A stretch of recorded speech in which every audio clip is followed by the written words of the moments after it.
All right, Facebook. Here he is. This is the moment. Hi, DC Benny. Say hi to everybody. Hey, everybody. I think I'm muted, so let me... No, I can hear you. You can hear. Good, okay. Yes. Yeah, hey, no. So you're out in the thick of things over there in the East Coast. You're in Brooklyn right now? Actually, out in Long Island now. Oh. Long Island. Way out in the North Fork of Long Island. I love all those Governor Radio people out there. Oh my gosh. So you're out in Long Island. You're in the thick of the whole pandemic scenario. How are things for you and your family? Okay. Things are okay. I'm, missing doing comedy, but staying busy. Doing a lot of cooking and chores around the house, and things I put off for years. I've seen your videos. You have an adorable Labrador dog, right? Yeah, he's a big mutt. He's Labrador. He's a big Ridgeback Rottweiler pit bull mix. The Labrador is close enough. You'll take it. Okay, good. I won that one. So then you like to barbecue too, right? Yeah, but cooking out and pretending people are actually there. Having a lot of conversations with myself. What's the crazy? Okay, so let me get to some questions about your life. You grew up in DC, or you're originally from there. Yes. Hence your name, right? Yes, that is a nickname.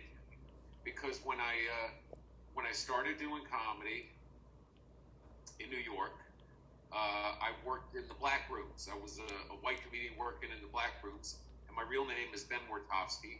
And the host who would bring me on, there was one room called the Uptown Comedy Club in Harlem that I used to work at. And this guy, Uncle Jimmy Mack, who died in the Tracy Morgan accident, Uncle Jimmy Mack, he would name comedians. He would give them their kind of, you'd make your bones and you get a name. So it's like Brooklyn Mike from Brooklyn. So he could never say my last name, Wartofsky. So he's like, you're from D.C., you're Benny, you're DC Benny. And that's how that name came to be, because nobody could say Wartofsky at the Uptown Comedy Club. Oh my gosh. How many years were you doing comedy? You started in 1988, it says on your Facebook page. Yeah, probably around there. Probably around there. I did a little bit in college. In the University of Maryland, and I went to a school named Elon in North Carolina for a year, and I did some there. So somewhere in the it's been 32 years I've been doing it. So somewhere around there, my memories. How has comedy changed in those years?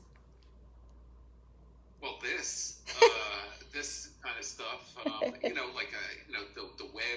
Really, I think, the internet, that really changed a lot of stuff. I think there was a point at one time when you could just be funny and make a living, and now, that doesn't have too much to do with it, I think. Unfortunately. That's the joke. That would be a thing. I'm going to move this computer here and see if that's better. Yeah. Yes. How many minutes do you want to keep this to? I forgot to ask you. Pardon me for interjecting.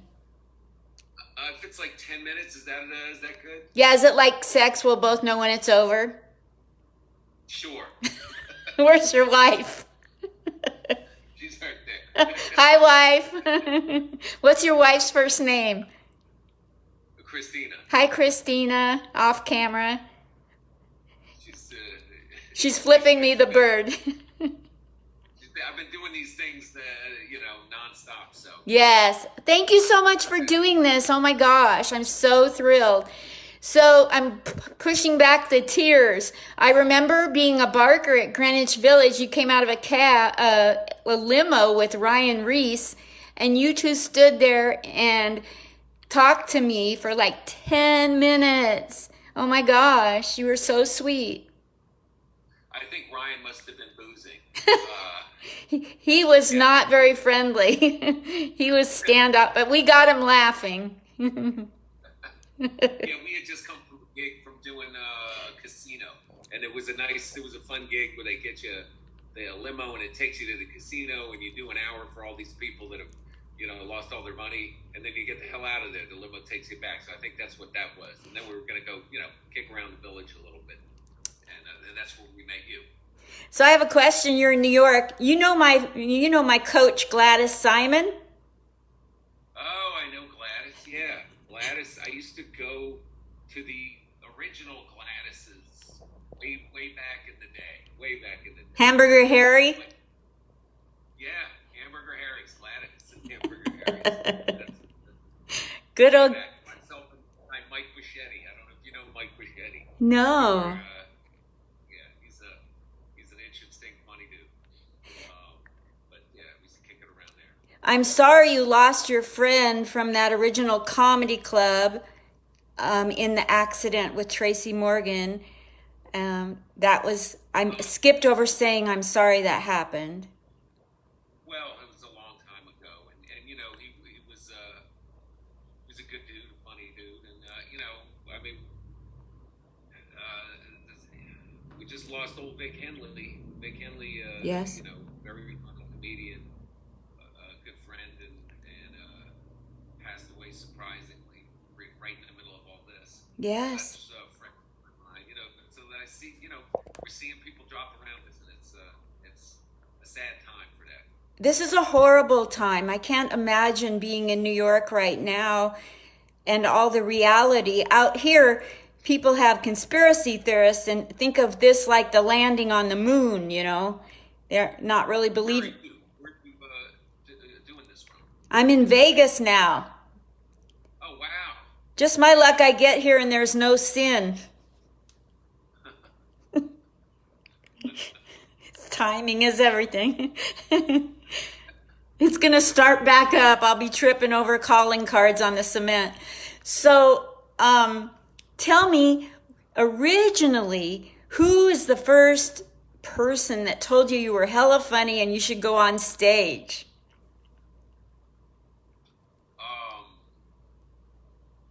Gosh, I don't, at University of Maryland, there was, they had a talent show, and I had just watched a comedian come to the college, and I was like, God, I really want to do that. And I had to take the singing class because I was a theater major at the time before I switched to being an English major. Because theater wasn't my thing. But there was a dude in the class that became a friend of mine that said that he did comedy with his twin brother. Neither of us wanted to sing in the class, and we were sitting next to each other and picked somebody every day to sing, and we're like, shit, I don't want to do that. And he told me he did stand-up comedy, and he gave me a video of him and his twin brother doing this act. And I'm like, wow, I would like to try that. And I had a friend at the time, and I was like, dude, do you think I could? And he goes, you make me laugh, man. You should give it a try. So that, I think my friend, this dude Ricardo, really kind of helped give me the confidence to go up there. And I just went up and did impressions of all the professors, and people laughed, and that was it. That was. So, you went to University of Maryland, so did I. Oh, College Park or Baltimore? I went to the overseas division when I was in the Army in Germany in 73. Oh, was los. Nix. Lots of nothing. So when I was over there, I went to, but I never paid attention to literature. Oh no, but you studied it, and you teach and do great, you've been acclaimed for your storytelling comedy. Well, thank you. Yeah, that's my style. That's what I do. I tell stories, funny stories. And I teach, I coach privately, and I teach at Manhattan Comedy School. I just started a class last night for a 6-week season. So, and there's some funny people in there. and I love doing it. So I've been doing that. I've been teaching for about 15 years. Mostly coaching, but recently, with this Zoom, I'm able to do it. The Zoom is kind of, it's a little weird, but I'm getting used to it. I kind of like it, and I like that I don't have to leave the house. That's beautiful. I know. I used to have to take the train for 3 days to go see Gladys. Now I can just go like this to her. Yeah. Zoom. Gladys, I said. I will. Yeah. I will do that. So I don't want to keep you forever, but I want to know, have you personally been touched by people getting sick or dying because of the pandemic in your family or a close inner circle of friends? Definitely close inner circle of friends. I'm sorry. Yeah, it's and then there are those that get it and bounce right back. Yes. So that's fortunately the majority. They're down for 2 weeks and then they bounce back and whatever. But there has been the other. So fortunately, just about most people close have been okay thus far. So good. Knock on wood. So last time I checked, you were a few notches above me in comedy, like 100, and so I assume, you know what they say when you assume, I assume that the pandemic has hit your pocketbook better than it hit mine. It has definitely. Well, there's nowhere to do comedy. So I mean, fortunately, to perform it. Fortunately, I've been teaching the classes, and that's been helpful. And I'm kind of Rupert Pupkining it, I've been working on just taping my stories and like new stories that I've been working on, new chunks in the car. I'll just sit in the car, tape them, and I put them up on YouTube. And they're raw and not polished, but I'm doing some kind of work. So every week I've given myself a goal to put up a new story, and they're not perfect, but it's something. So I'm still producing, but yeah, I've been hit hard as we all have. There was no work, so I've been busy with a lot of other stuff. So DC, if somebody wants you to, I guess it's really Benny, if somebody wants to donate to a Cash App, Venmo, PayPal, how do they do that to support you? Because you're at a level where this hit you harder than other comedians. Yeah, no work. Gosh, I don't know. That's a good question. Or should they just message you, or? I mean, listen, I'd appreciate it if anybody wants to do that. But yeah, they can just hit me on Facebook. DC Benny on Facebook, or Real DC Benny on Instagram.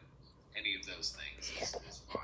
So I know that you're a wonderful person, and narcissists don't come out of trauma any better off, but you started into the pandemic being a wonderful person. A couple years ago, when I met you, you wouldn't have talked to me if Apple-Annie out on the street if you weren't a nice person. But so when nice people go through trauma, they come out nicer. So how are you going to come out of how is the pandemic going to be worth it because of what you are going to come out of it being better at? And I don't know how to talk. I really don't know how to answer that. I'm glad you have that opinion of me. Thank you. I just think that, this thing just forces us all to be creative and that's it, and